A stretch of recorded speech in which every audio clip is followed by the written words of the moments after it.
Just so you know, this show is about scary stuff. So don't say I didn't warn you guys. And remember, don't be scared.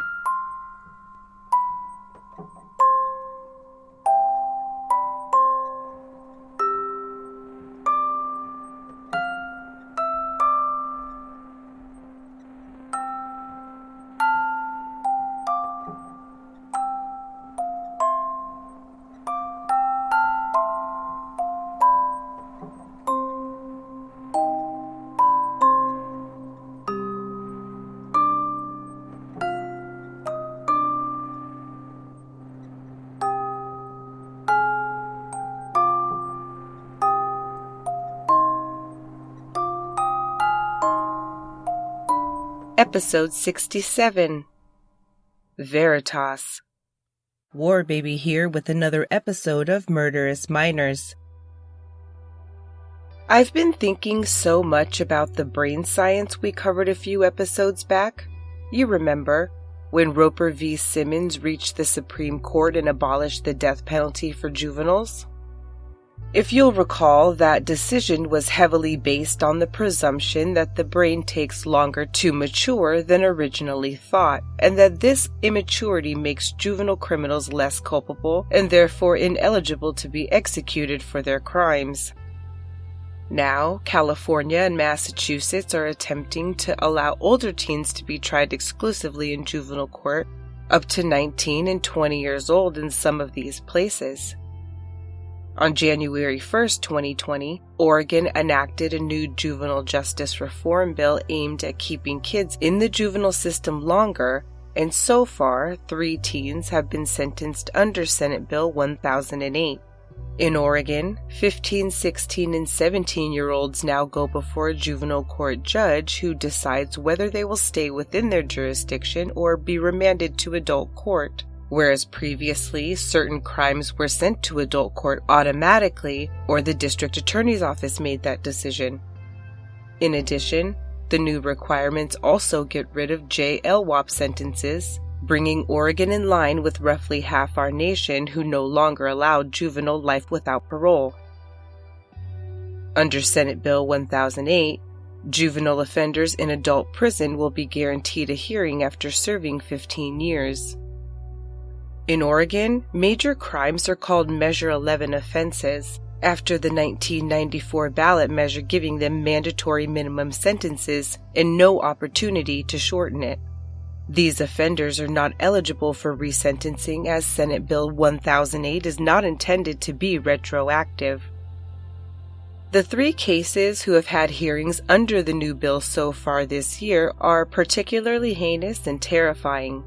The first juvenile sentenced was Jonathan Daniel Kirkpatrick, who in early April received a 7-year sentence in juvenile court for the murder of 56-year-old Ovid Neal III, a Harvard Divinity School graduate suffering from severe mental illness. Kirkpatrick and his girlfriend were 16 and 15 when he beat the man to death on October 8, 2018, as Ovid Neal lay sleeping near a parking garage in Eugene, Oregon. The pair had found a large rock the previous night, which Kirkpatrick had used to repeatedly hit a different man in the head after he refused to buy drugs from them. They hid the football-sized rock nearby, and Jonathan Kirkpatrick retrieved it and used it once more in the deadly and unprovoked attack on the defenseless Ovid Neal, the motive being robbery. The pair ransacked their victim's belongings, stealing $11 and a small amount of marijuana. The girlfriend, Jessica Crystal Simmons, received a roughly 8-year sentence in May, and both will be released from custody at age 25 when juvenile court jurisdiction ends. Less than 2 weeks after Jonathan Kirkpatrick was sentenced, Andrew Vineyard of McMinnville, Oregon, received a near-identical sentence of 7 years in the juvenile system for a violent murder he committed at 15.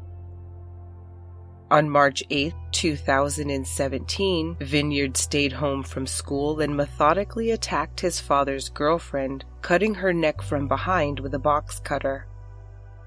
43-year-old Kimberly Lynn Fornes was able to get away and into her own bedroom, where she was again attacked, this time beaten to death with 2 baseball bats. The teen also shot their roommate Ron Spiker non-fatally before fleeing the home and calling 911 on himself, admitting to the attacks on the phone call. There were published allegations of a possible dispute between father and son over TV and computer usage, as reported by family members when interviewed, though this wasn't officially corroborated by police. Andrew Vineyard, now 18, will also be released in about 7 years when he reaches age 25. The last case so far this year whose sentence has been related to Senate Bill 1008 played out a bit differently for 18-year-old Kevin Adams of Looking Glass, Oregon, who was 16 when he committed triple murder. He killed his foster mother, 55-year-old Donda Adams, his biological sister, Patience, known as Tia, age 10, and their foster sister, Amory, who was 26 back on November 7, 2017, when the 3 were slaughtered. After an initial plea of not guilty, Kevin Adams changed his plea to guilty on June 2, 2020, waiving his right to be tried as a juvenile, and received a 60-year sentence as an adult. Since he committed the murders when he was underage, Senate Bill 1008 provides the possibility of a, quote, second look hearing after serving 4 years, potentially leading to a conditional release once 15 years have been served. So, if the United States Supreme Court ascertained that by law, juvenile thought processes extend past 18, and if more and more states are succeeding in keeping kids longer, then we should expand the scope of the stories we look at here. This week on Murderous Minors, we're going to college, but not just college, Harvard University, the international epitome of upper echelon academia. I don't know how it is now, but back then it was like, if you received a Harvard acceptance, you felt you had to attend, whether you really wanted to or not. The honor was just that prestigious. It was the #1 university in 1988, 89, 90, 91, and 92, when only 14% of the record number of applications were found to be appropriately elite. It was in the fall of 1992 that Harvard welcomed the freshman class containing Trang Ho and Sinedu Tadesse, 2 fresh-faced 18-year-olds from vastly different cultural and familial backgrounds. Trang Ho was born in Vietnam in April 1975, just before Saigon fell and the conflict came to a close. Her parents survived torturous re-education camps following the war and found it hard to work safely and keep their family together throughout Trang and her sister's childhoods. Throughout it all, they spoke of fleeing to America, as many so-called boat people did throughout the 70s and 80s. Desperate to escape the current political regime, people of all ages fled on foot until they could flee by boat. Scores never made it, however, when Trang was 10, she, her older sister, and their father made the perilous journey to a new and better life. Before that better life could begin, they spent almost their entire first year away at an Indonesian refugee camp before being released with their visas to come to America. After a year in San Diego, the trio relocated to the city of Dorchester near Boston, Massachusetts, as Trang's father had friends there. The large Vietnamese community, along with the selection of prestigious universities nearby, made the decision an easy one. Trang excelled in school, and the girls learned to fit in their new country. The teen volunteered at a hospital and a research lab, and participated in clubs and sports in school, all while maintaining a high standard of academic achievement. The girl's mother and sister finally rejoined the family just in time to watch Trang graduate valedictorian of Boston Technical High School in 1992, just as her older sister had, who went on to attend Tufts University. Trang, however, wanted nothing but the absolute best in terms of an American education, and that meant Harvard. She was ranked at the top of the pile for that year, and Harvard awarded her a full-ride scholarship. When she was 18, Trang even received the 25th spot in Boston Magazine's 25 Who Can Save Boston list. As a college freshman, even the city knew they'd be hearing about this girl again.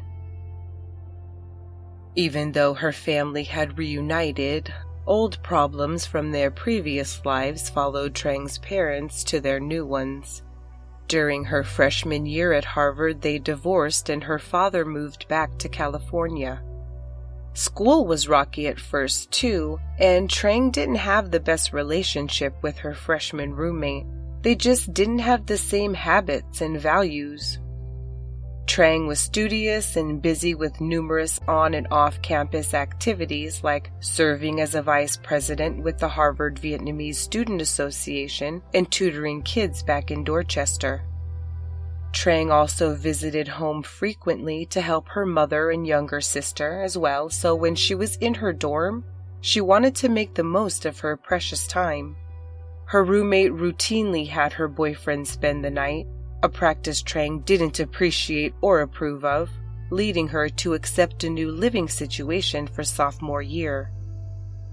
Annoyed with her current situation, Trang told a girl in her math class named Sinedu Tadesse that they could room together the following school year. Campus housing for freshman year is contained to Harvard Yard, but subsequent years find students placed off campus in Harvard houses. The pair lived in Dunster House, a stately brick house furthest from the center of campus and on the banks of the Charles River. Slightly foreboding by appearance, Dunster House had a stereotypical yet somewhat historically accurate reputation for drawing the studious crowd, those with more interest in a quiet atmosphere for intense contemplation, rather than a social hub. Housing 350 co-ed upperclassmen, the dark atmosphere and eclectic mix of residents over the decades gave Dunster House its own identity, shrouded in a cloud of mystery that had no other choice but to envelop its residents. Trang and Sinedu moved into their two-bedroom suite, H21, and began their sophomore year together. Though both were scholarship recipients from other countries who'd had difficult childhoods, that's where their similarities ended. While Trang lived her first decade in Vietnam, Sinedu, born just a few months after her in 1975, lived the entirety of her childhood in Addis Ababa, Ethiopia. Both girls grew up in violent, war-torn eras of their homelands.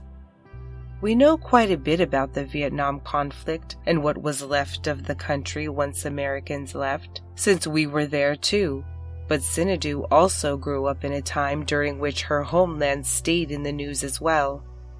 For her, it was the rise of the Derg regime just prior to her birth that threw Ethiopia into abject famine, with contributions made by drought, warring factions, and the eventual depletion of agricultural lands. Malnutrition and starvation were widespread throughout Ethiopia and parts of Africa, as those in power kept food for themselves and left the poor to die. By the time Sinedu had endured a partially fatherless childhood due to his political imprisonment by the Derg, she had achieved salutatorian status at the acclaimed International Community School. Prior to her birth and the rise of the Derg, her family had been respected, her father a graduate of Beirut's American University, and acted as headmaster of various government-run schools in the region. As a poor student in a school filled with the wealthy, she struggled to fit in socially. The Ethiopian life of her childhood was one of survival, leaving little time to focus on mental health or social aspirations.